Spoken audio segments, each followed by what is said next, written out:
Welcome everybody to Cool Guy Reviews, a channel where we take a deep dive into movies, TV shows, pop culture, and games. And welcome back to my One Piece live action series review. Today we're going to be taking a close look at episode 6. Now, we got our introduction to Sanji in the last episode, and what a blast that was. We also saw Mihawk defeat Zoro to near death. Will he recover? We'll find out shortly. But first, I'm going to hit you guys with a spoiler warning, so if you don't want to get spoiled, please go watch the episode, then come back to support this video. Alright, now that we got that out of the way, let's set sail. Episode 6, The Chef and the Chore Boy. We start the episode with our crew carrying Zoro back into the Going Merry, where Luffy feels bad for not stopping Zoro. Nami tells Luffy to head back to the Baratier. I'm really not hungry right now, Nami. To search for a doctor on board. Meanwhile at the Baratier, Zeph allows Sanji to help him prep brunch as Luffy barges in asking for help. Help! Help! Zoro needs a doctor! Whoa, slow down, chore boy. Zeph hesitates but decides to help out. He stitches up his wounds and applies fish skin to help with the healing. He tells them to talk to him to keep him tethered to our world as our crew stays by his side. We then head over to Garp's marine vessel where Garp walks to his office to find Mihawk there. Garp tells Koby to wait outside and asks Mihawk where Luffy is. Mihawk tells Garp he doesn't know because he let him go. Garp tells Mihawk that he gave him orders, and Mihawk says he doesn't take orders from anyone, and he wants to see what Luffy will do once he reaches the Grand Line. Garp says he won't let that happen, as Koby overhears Mihawk say, "Maybe your grandson will be the one to find the One Piece after all." Mihawk walks out, and Garp in anger destroys his office. Back at the Going Merry, Sanji is cooking a meal for our crew as Luffy preps Zoro's sword for when he wakes. Luffy asks Sanji if he can cook Zoro's favorite food, then goes on a ramble about Zoro getting rest. Sanji tells Luffy being a captain is the hardest job. Making the hard decisions is what separates the captain from the crew, and tells him Zeph was one of the greatest pirate captains he knew. Zeph was a pirate? Yeah. Sanji tells him Zeph used to be the captain of the dreaded Cook Pirates, and that his nickname was Red Leg Zeph due to the blood of his enemy staining his boots. Luffy asks, how did they meet? And we get a flashback to 9 years ago as a young Sanji is cooking on board a ship during a terrible storm. The cooks aboard laugh at Sanji as he starts to talk about the All Blue, and they tell him it doesn't exist. They then hear explosions outside as pirates have invaded the ship. Sanji runs and hides as pirate captain Zeph walks into the kitchen. He tries Sanji's food, and Sanji attempts to attack him from behind. Zeph takes a hold of Sanji, and Sanji yells at Zeph saying he will not die until he finds the All Blue. The storm then flips the ship over as our characters black out. Sanji then wakes up stranded on a small rocky island with Zeph. He asks what happened, and Zeph tells him that the storm sank both ships as they are the only survivors. Zeph proceeds to hand Sanji a bag of food, and Sanji gets upset. Why do you get the bigger one? Because I'm 3 times your size, that's why. Zeph then sends Sanji to the other side of the rock and tells him not to bother him and to only talk to him when he sees a ship for rescue. He heads over to the other side and can see nothing but ocean for miles. His stomach starts to growl and he starts to prep and ration his food. 25 days has passed, and during one stormy night, he hears a ship out in the distance. The ship is too far to hear Sanji as he starts to lose hope. By day 50, most of Sanji's food has been used as Sanji continues to hope for rescue.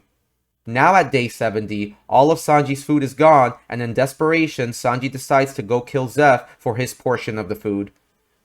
He grabs a knife and heads over to Zeph's side and sees his food bag is still full. He cuts it open to find out that it's nothing but spoils and treasures. Sanji, confused on how Zeph has survived, noticed Zeph's leg is missing. Turns out Zeph gave Sanji all the food, and Zeph decided to cut and eat his own leg to survive. Sanji asks why, and Zeph tells him he's been searching his whole life for the All Blue. Zeph tells him that it's real, and that maybe he couldn't find it, but he will. Zeph needs Sanji to live on so he can fulfill that dream that they share of finding the All Blue. We cut back to the present where Sanji asks Luffy if he knows what it feels like for someone to lose a limb to save their life, and Luffy says, Actually, I kinda do. Sanji then finishes his story by restating that captains make the hard calls, and Luffy says he needs both hands and feet to save Zoro, and heads back over to him. Meanwhile, Nami reads to Zoro while he is resting, and Luffy comments on the story. He asks why the king had to kill, and Nami says, When you're in charge, you have to make the tough decisions. Why does everybody keep saying that? Because you could have saved Zoro. Luffy says he would do anything to save Zoro, except for getting in the way of his dreams. He then asks Nami what her dream is, and she says not everyone gets to follow their dreams. Back at Garp's marine vessel, Kobe is cleaning up Garp's mess as Garp walks in. He apologizes to Kobe and asks if he now knows the truth. You know Luffy is my grandson. He tells Kobe no matter how much he trained him or how hard he pushed, Luffy would not become a marine. Kobe tells Garp that Luffy doesn't follow the rules because he knows what he is. And what's that? Pirate. Garp decides to take a different approach and asks Kobe to ready the men on deck for an announcement. Garp tells the crew that he is proud of their efforts, but now he knows that they must change their approach. He tells them that the gloves are coming off as the Straw Hats prove to be more than just a nuisance. And they will be brought to justice! We then cut to Arlong and his pirates as they rapidly swim towards the Baratier. They enter and are greeted by the host. How can I serve you? Serve. Interesting choice of words. They make their way to a table to eat, and Zeph walks in to speak to Arlong. Arlong says he is looking for a pirate with a straw hat, and Zeph says he has no clue as Nami overhears them. Nami runs to Luffy and says they have to leave quickly because Arlong is looking for him. Sanji decides to go fight to protect the Baratier, and Luffy says he will fight too, to Nami's annoyance. Sanji asks Luffy why a stranger would help out, and Luffy said it's because he fed them. Nami begs Luffy not to fight since Arlong is dangerous and has the highest bounty in the East Blue, but Luffy decides to go anyways. Meanwhile, the Patreons watch as Arlong savagely devours his meal. He gets angry and scolds the human as he believes fishmen are superior, yet humans look down upon fishmen. As Arlong rambles on, Luffy walks in. Which one of you is Arlong? Luffy asks how he found him, and Arlong says an old friend. Chu then pulls out Buggy's head from out a bag. Hey, a straw hat! Did you miss me? Luffy then asks Buggy how he knew he was here, and Buggy says he has eyes and ears everywhere as one of Buggy's ear comes out from his straw hat. With his purpose now fulfilled, Chu puts Buggy's head back in the bag. Arlong tells Luffy that if he hands over the map, he might let him live, and Luffy replies with, You're gonna have to fight me for it. Then let the fighting begin. Zeph then shoots Arlong in the back, but it had no effect. Karubi then punches Zeph across the dining floor as Sanji steps in to defend him. After a small scuffle, Karubi manages to take Sanji out, and Luffy steps in and attacks Arlong. Arlong proves to be too strong for Luffy. The fight then goes outside as Arlong splashes Luffy with seawater to weaken him. Just before Arlong is about to kill Luffy, Nami steps in with the map. It turns out Nami has been working for Arlong all along, and she says they should just go. Arlong then throws Luffy into the ocean as they leave. Sanji dives in to save Luffy, and he can't believe Nami has betrayed them. Can't be.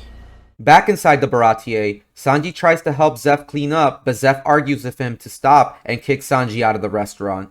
Sanji says he would not be a waiter anymore, and Zeph tells him he won't be anything if he stays. Zeph tells Sanji that he used to ramble on and on about the All Blue, but never continued his dream to find it. Look, do you want me to quit? Is that what you want? Quitting is staying here! Sanji then tells Zeph that Luffy has offered him a spot on the crew, and Zeph yells at him to take it, and Sanji storms off. Fine! Fine! Back in the Going Merry, Luffy talks to Zoro as Zoro finally wakes up. Luffy apologizes to Zoro for what happened, and Zoro tells Luffy he will stand by his side and help him find the One Piece. Usopp runs in to greet Zoro back from his rest and ask if they are ready to sail to the Grand Line. Luffy tells them that they need their full crew back and they will need to get Nami. As they are about to sail off, Sanji walks in and accepts Luffy's invitation to join the Straw Hats. As they depart, we get an emotional goodbye with Zeph and Sanji.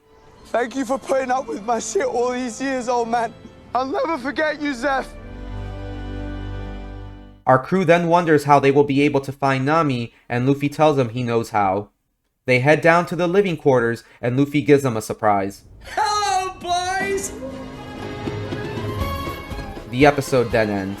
And that was episode 6 of One Piece, and what a great episode that was. Not as explosive as the last episode, but I really do love the dynamic between Sanji and Zeph. We get to see their backstory, and what an impactful one it was. As always, the performances were great, as well as the writing. Garp is finally ready to take off the gloves, and Arlong makes his move as Nami is revealed to be working with him all along, taking the map with her. Buggy returns, and as always, he interjects pure fun energy. I really do love the emotional goodbye between Sanji and Seth as they have a love-hate relationship that grabs audience's attention. Solid episode all around. I'm gonna give episode 6 of One Piece an 8 out of 10.